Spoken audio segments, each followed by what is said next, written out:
모든 비전이 있는데 그걸 현실화해야 돼. 아까 제가 내면 현실주의자라는 말을 강조했지 않습니까? 바로 그런 의미입니다. 현실을 바라봐야 된다. 그다음에 이제 따라서 훌륭한 리더는 훌륭한 협상가가 돼야 되는 거죠. 네? 그러니까 승자와 주도자가 되려면 훌륭한 협상가가 돼야 된다. 그런데 잊지 말아야 될 그 두 단어를 제가 검증해야 된다면 가치와 영향이다 이런 얘기입니다. 너무 어렵습니까? 제가 너무 딱딱합니까? 아니요. 예. 그다음에요. 근데 이제 자 그럼 이제 저는 약간 이상적인 얘기를 했는데 좀 현실의 세계로 한번 들어가 보겠습니다. 현실 세계로 소위 환경이라고 그러는데 여기 한 페이지에 제가 자금 얘기되는 세계 시장의 환경, 비즈니스 환경, 삶의 환경, 뭐 기술의 환경, 변화 이런 걸 다 여기 다 담았습니다. 이거 설명하면 하루 종일 설명해야 돼요. 근데 여기서 간단해 보면은 이제는 초경제 무한경제 저성장 시대고 지금은 급변 불확실성 무경제 딱 이 말입니다. 위에 그 순서 그 두 글자를 한번 기억하세요. 근데 패러다임이 없어요. 제가 경영학을 하면서 경영학의 이론이나 개념을 살펴보면 10년 단위 보면 딱딱 주기별로 이런 개념이 나옵니다. 하나가 주면 하나가 탄생, 하나가 주면 탄생. 지금 그게 없어요. 뭐가 없어 그냥. 그 다음에 이제 혁신이라는 것, 혁신의 개념이 우리에다 창조 혁신에서 파괴 혁신으로 진화되는 거예요. 진화되고 있는 거예요. 그 속에는 심한 치열한 무역 전쟁, 국제적인 이런 그 싸움이 아주 강하게 들어가 있는 거죠. 제가 젊어서 미국에서 주재원 생활할 때 그때 무역 전쟁의 이제 수입 규제죠. 기름값이 29불에서 18불에서 12불에서 8불까지 내려갔던 적이니까 제가 계약을 캔슬되는 오더를 그 당시에 80년대 말에 3천만 불에 캔슬된 계약을 갖고 있었어요. 수십 명 거죠. 근데 그때의 수입 규제라는 거는 굉장히 강하긴 강하고 그게 세상의 종말 같았어요. 지금 그게 아니잖아요. 지금 그보다 훨씬 더 하잖아요. 복잡하잖아요. 그다음에 이제 이 갈등 문제도 영국의 그 브렉시트를 한번 보세요. 왼쪽 보시면요. 다양한 이슈 첨예한 갈등이라는 여러 가지 중에서 최근에 나온 영국의 그 브렉시트를 한번 보세요. 영국이 EU에 탈퇴하는 거에 대해서 그 영국 의회가 3번 바꾸시켰잖아요. 세 번 할 때마다 영국 수상이 EU하고 또 협상해서 뭘 조율을 또 해야 되고 그래서 그 조율된 걸 가지고 통과하냐 안 하냐 그래서 노딜이냐 노딜 브렉시트냐 아니냐 이런 논란이 많고 영국 내외로 온통 유럽이 난리예요. 그거 하나 가지고 그렇죠? 그러니까 지금은 양상이 완전히 달라요. 그러니까 진짜 협상을 잘해야 될 시대가 된 거죠. 그다음에요. 협상에 대해서 이제 좀 아주 구체적으로 가볼게요. 시간이 많지 않아서 여기서 개념적인 모든 걸 다 알 수가 없어서 툭툭 건너가겠습니다. 협상의 정의가 있어요. 협상의 정의는 보통 합의에 이르는 의사소통 과정, 합의에 이르는 토론 과정, 갈등과 문제 해결 과정이라고들 말을 많이 합니다. 그걸 다 싸잡아서 제가 가장 좋아하는 단어는 이겁니다. 협상은 상대방 내 뜻대로 움직이는 기술이에요. 내 뜻대로 움직이면 어떻게 돼? 그 사람의 마음을 잡아야 되는 거죠. 이 말은 누가 만들어놨냐면 다니엘 바레라고 여기 잘생겼죠. 이태리 외교관인데 북경에 주재하던 사람이에요. 저 청나라 말기에 여러분 마지막 황제라는 영화 보셨죠? 그게 왼쪽에 있는 표지로 오늘 마지막 태후예요. 마지막 태후. 이 사람 마지막 태후라는 책을 썼어요. 격동기의 청나라에 대해서 잘 묘사하는 멋쟁이 외교관입니다. 딱 제가 많은 자료를 보다가 협상의 정의를 뭘 쓰다가 다 시시에 입시에 이게 최고로 마음에 들더라고요. 저는 항상 이것만 설명합니다. 그 다음에 협상은 게임이고 과학이고 예술입니다. 종합예술이라는 거. 이건 자세히 설명하지 않겠습니다. 이 협상은 게임의 룰이 있고, 그 다음에 논리가 있고, 그 다음에 전술, 전략, 행정, 타협, 기타, 감정, 정서 다 들어가는 겁니다. 협상은 everything이다. 그러니까 협상은 지성, 감성, 영성까지 동원된다. 이렇게 생각합니다. 그 다음에 이거 중요한 얘기인데 상당과 협상이 있어요. 여러분 상당과 협상이 같아요, 달라요? 이거 정말 중요한데 제가 수도 없이 봤어요. 우리나라 협상 교육에서도 하는 것도 영업 협상, 그다음에 가격 협상 그런 말은 존재하지 않는 거 아닙니까? 제발 안 썼으면 좋겠어요. 그렇게 말하면 고수가 아니에요. 그럼 뭐 어떻게 해야 되냐? 이 그림에 보시는 대로 처음에 바이어셀러 매매를 해서 구매자와 판매자를 만난 말에서 서로 얘기를 할 거 아니에요. 그러면 처음에 소개한다고요. 우리 회사가 뭐고 제품 뭐고 다 설명할 거 아닙니까? 약간 치고 갖고 들어가 흥정과 타협이 약간 일어나. 우리 그걸 협상이라고 생각해. 근데 그건 상담이에요. 협상은 그 시점에서 사고자 하는 사람의 욕구가 팔고자 하는 사람의 욕구보다 강하게 올라섰을 때 그 이유가 협상인 거예요. 그러니까 가격 협상, 영업 협상 해가지고 가격 프라이스 니고시에이션 같은 걸 가리키는 건 물론 그것도 협상이라는 말하는 협상인데 좀 낮은 거다. 진정 협상 그 위에서 같이 하고 영향을 논할 때 협상인 거예요. 여러분 그 정도 고수가 돼야지 CBMC 리더들이 그 정도 고수가 돼야지 또 뭐 쫀쫀하게 그 상담만 하고 그러면 되겠습니까? 네? 한국의 구글이라면서 무지 잘 나가는 IT 회사가 하나 있어요. 사장을 잘 아는데 막 아주 일부가 상담 얘기하면서 밑에 가격 흥정한 거 가지고 신나게 열불나게 저한테 설명하더라고요. 자기 대단한 협상가 같이 제가 웃었어요. 속으로 웃으면서 낮에 밥 먹을 때 얘기했더니 고맙다고. 그래서 협상이라는 좀 그림 있는 것 같이 위에 있는 거예요. 그러니까 좀 격이 있어야 되는 거예요. 격이 있어 어떤 격이 있어야 되나? 고수의 품격이 있어야 되는 거예요. 그 다음에 시간이 협상의 목적은 제가 전 트럼프를 되게 좋아합니다. 말이 많죠. 트럼프가 자기는 거래를 위해서 거래한다고 했어요. 거래는 예술이라고 했어요. 앞에서 예술이라고 했죠. 근데 그러면서 결과가 있어야 되잖아요. 그 띠를 위해서 싸운다는 거예요. 이거 케네디도 한 말인데 그 띠이 뭐냐 이거예요. 다음에 그 띠는 이겁니다. 그 띠는 파트너십이 단단한 경과하게 되는 거. 그 다음에 결과에 대해서 서로 만족하는 거. 그런 겁니다. 윈윈은 뭐냐? 뭐 좀 이따 설명드릴게요. 파트너십은 신뢰 명분이 좋아야 되는 거예요. 그 다음에 비즈니스가 연속성 있는 거. 그래서 좀 하다 거래 안 돼도 관계가 계속 지속돼가지고 아주 그냥 영원히 큰 상권을 가지고 이게 파트너십입니다. 그렇죠? 그래서 거기 써 있는 말들은 굉장히 중요한 말입니다. 신뢰 명분에 들어가 그런 거. 그 다음에 결과에 서로 만족해야 돼요. 혼자 다 먹으려고 그러거나 무조건 양보하거나 이러면 안 되는 거예요. 그렇죠? 우리나라 사람이 양보를 잘하죠. 넙죽 받아 먹는다고 하죠. 넙죽 받아 먹는다. 우리나라 인간적인 매력이 수시로 잘 끌리죠. 그렇죠? 한국 사람은 매운 고추를 고추장에 찍어 먹는 유일한 백성이에요. 전 세계 백성 중에. 푹은 달아올라서 그냥 받아 먹어요. 그렇죠? 네. 그래서 그걸 조심해야 됩니다. 윈윈도 마찬가지. 윈윈이라는 게 윈윈일 줄 아는데 착각인 경우가 많습니다. 저 사람한테 빠져서 인간관계에 빠져서 윈윈하는 게 윈윈입니까? 저는 아니다. 냉정하게 봐야 된다 이겁니다. 그 다음에요. 좀 철학적인 얘기인지 모르겠는데 여러분한테 파트너십은 좀 인간의 본천적인 문제 좀 말씀드려볼게요. 파트너십은 욕망과 진실의 문제다. 이 그림 보신 분 계세요 혹시? 이거는 대금업자 아내라는 이야기입니다. 소위 전당포 주인과 아내의 그림입니다. 플랑드르 하면 오늘 벨기에하고 네덜란드인데 그 두 나라 프랑드 출신 화가 깽깽 마시스라는 사람이 유명한 그림입니다. 여기 그림 보면 남자 얼굴 보세요. 둘 다 젊은데 남자 얼굴이 삼각형에다가 얼굴 선이 가늘고 눈을 감았는데 무슨 사색에 잠겼는데 지 생각만 하는지 남 생각까지 하는지 그걸 잘 모르겠어요. 네? 그다음에 그 앞에는 동전, 황금 주화들이 담겨있어요. 동전은 금하는 욕망을 말하고 그다음에 이 천칭 저울이 있어요. 이거는 진실을 말하는 겁니다. 진실 게임에 진실의 좌편향 우편향을 말하는 겁니다. 아내가 옆에서 보고 있어요. 눈을 보면 크게 뜨고 쳐다보지 못하고 밑에 쭉 깔고 보고 있죠. 남편이 좀 무서운 건지 아니면 머리를 굴리는 건지. 네? 이게 이 남자가 돈을 만지는데 여기 내 몫이 있나? 우리 뒤에 미래는 어떻게 가? 기업이면 말이죠. 글로벌 스탠다드는 뭔가? 윤리에는 문제는 뭔가? 이런 의문을 막 증폭시키는 그림이에요. 기가 막히게 좋은 그림인 것 같아요. 이거 하나 보면 이제 인생이 다 설명되고 협상이 다 설명되는 것 같아요. 이해되셨죠? 그래서 파트너십 욕망은 진실의 무기고 이거를 조화시키는 사람이 고수다. 그 다음에요. 설명한 건데 욕망은 옛날 섹스피어는 소유, 애정, 운명 이 세 가지 말로 딱 집약을 했어요. 소유, 애정이 운명. 그 많은 욕망. 그 다음에 이제 메슬로 욕구 5단계 말하는 이 사람 10단계까지 얘기하면 이제 자아, 시간, 심미적인 거. 그 다음에 이제 영성까지 지금 다 추가하고 있는 상태가 됐죠. 그 다음에 우리가 되게 마음을 읽는다, 마음을 한다 이런 말을 많이 하잖아요. 근데 여러분 귀국자라고 들어보셨어요? 고전을 좋아하시는 분은 아실 것 같은데 귀국자는 말하자면 손자 있죠, 손자.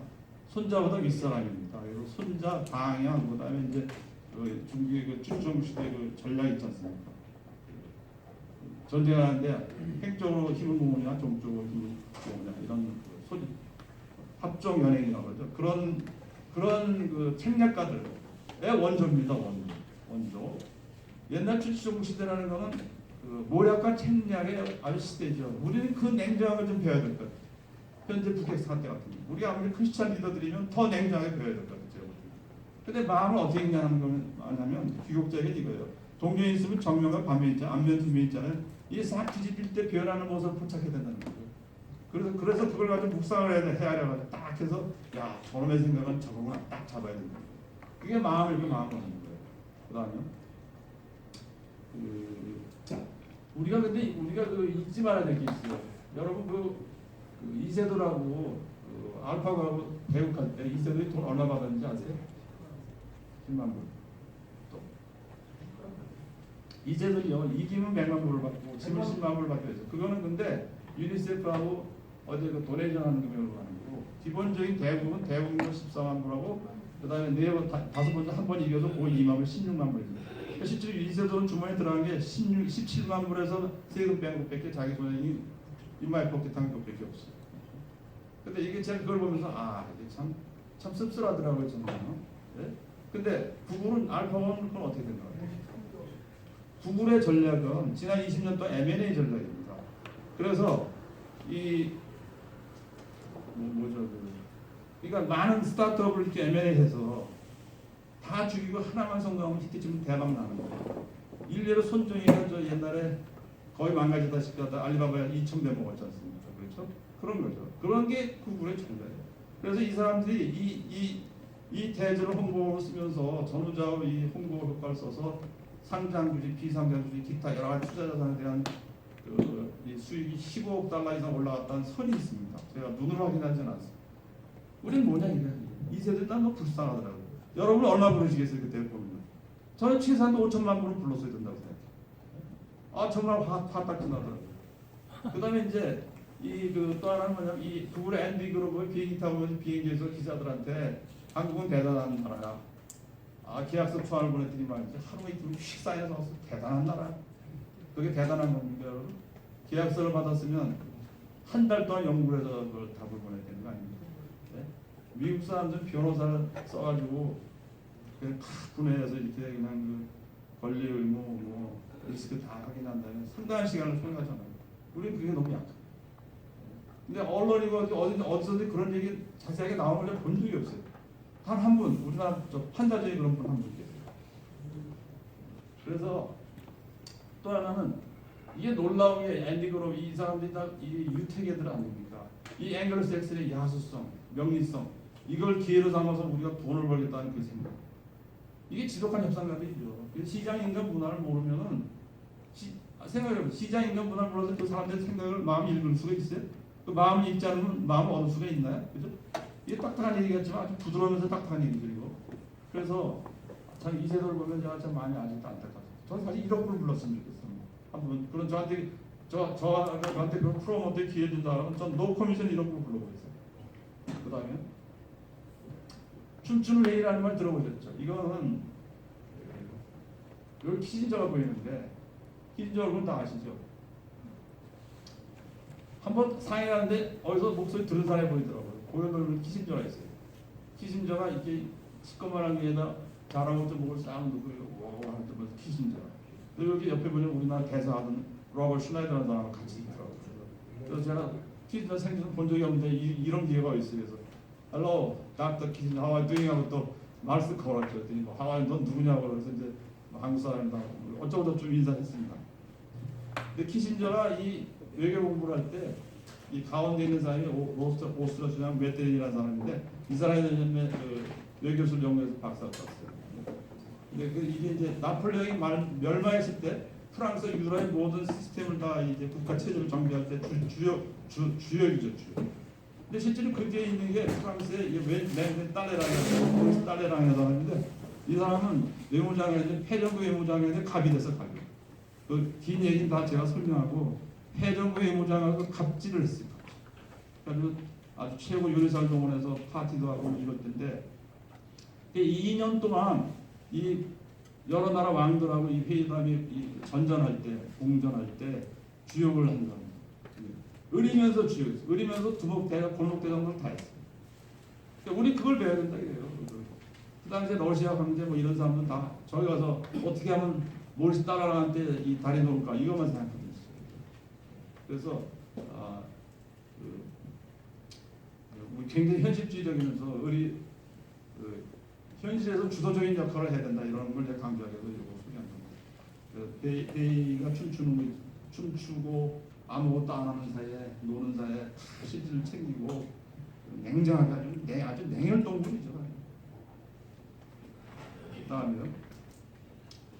근데 노련하다는 게 고수는 노련해야 되잖아요, 그죠? 승자 주자는 노련해야 돼. 노련하다는 게 제가 오른쪽에 보면은요 동그라미 그림을 그려놨는데 제가 누굴 보고 인사이트가 있다. 누군 인사이트가 있다. 아 누구는 고수다. 이게 무슨 소리인지 설명하고 설명이 안 되더라고. 제가 고민하고 연구를 하다 해보니까 제 오른쪽 그림이 딱 나오더라고요. 신뢰와 명분, 그다음에 기여위험, 비용과 수익. 신뢰와 위험, 비용과 수익을 합치면 위험과 득실이라는 말로 될 수도 있죠, 그렇죠?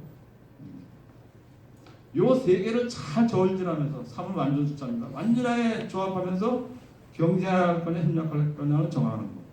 그걸 판단할 수 있는 능력, 그게 인사이트가 되죠. 그런 인사이트가 있어야 노련한 거죠. 그래야지 승자, 주도자가 될 수 있다고 저는 봅니다. 그러니까 승자, 주도자는 뭐냐면 상대방 편만 들어주는 거, 내 편만 주장하는 겁니다. 그게 아니라 경쟁할 때 경쟁하고 협조할 때 협조하는 거. 그래서 맨 안에는 협조적 경쟁입니다. 또 그러니까 cooperative antagonist인데 이제 협조하면서 또는 cooperative 컴피티터 이렇게 되죠. 그래서 이제 아주 대치 상황에서도 접점 찾아서 이게 타협하고 이런 거예요. 근데 여러분들 타협이라는 단어가요. 다음 문제에서 타협이라는 단어는 말이죠. 별로 좋은 의미로 굴종적 의미로 쓰일 때도 있어요. 좀 더 설명드릴게요. 그래서 이제 지금 제가 고수라는 걸 여러분한테 고수는 정말 무슨나 승자 주도자가 되면 고수가 되는 거예요. 고수는 뭐냐? 고수 어떻게 정의할 거야?